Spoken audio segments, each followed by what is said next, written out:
ମାଲକାନଗିରି ଜିଲ୍ଲା ପାଣ୍ଡ୍ରିପାଣି ବନ ବିଭାଗ ଅଫିସ ଠାରୁ 1 କିଲୋମିଟର ଦୂରରେ ପୂଜାରୀମୁଣ୍ଡା ଗ୍ରାମ ନିକଟରେ 326 ନମ୍ବର ଜାତୀୟ ରାଜପଥ ଏକ ହେଟା ବାଘ ସଡ଼କ ଦୁର୍ଘଟଣା ହେବାରୁ ଏକ ବିଲ ହୁଡ଼ା ତଳେ ଆହତ ଅବସ୍ଥାରେ ପଡ଼ି ରହିଥିବାର ସେହି ସ୍ଥାନର ଲୋକେ ଦେଖିବାକୁ ପାଇଥିଲେ।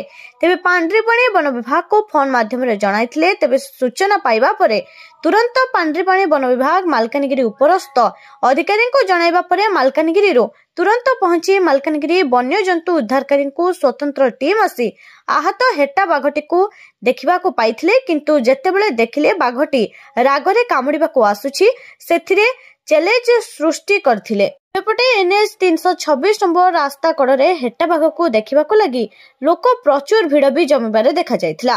ତେବେ ଉଦ୍ଧାରକାରୀ ଅଧିକାରୀ କହିବା କଥା, ରାସ୍ତାରେ ଗାଡ଼ି ଚାଳକ ଦେଖି ଚାହିଁ ଚଳାଇଲେ ବନ୍ୟପ୍ରାଣୀ ପ୍ରତି ଧ୍ୟାନ ଦେବା ଆମର କର୍ତ୍ତବ୍ୟ ବୋଲି କହି ହେଟା ବାଘକୁ ଭଲ ଭାବରେ ଚିକିତ୍ସା କରି ସୁସ୍ଥ ହେବା ପରେ ଜଙ୍ଗଲକୁ ଛାଡ଼ି ଦିଆଯିବ ବୋଲି ସୂଚନା ଦେଇଛନ୍ତି। ମାଲକାନଗିରିରୁ ପ୍ରଶାନ୍ତ କୁମାର ସାଗରିଆଙ୍କ ରିପୋର୍ଟ, ପ୍ରାଇମ୍ ଟିଭି ଓଡ଼ିଶା।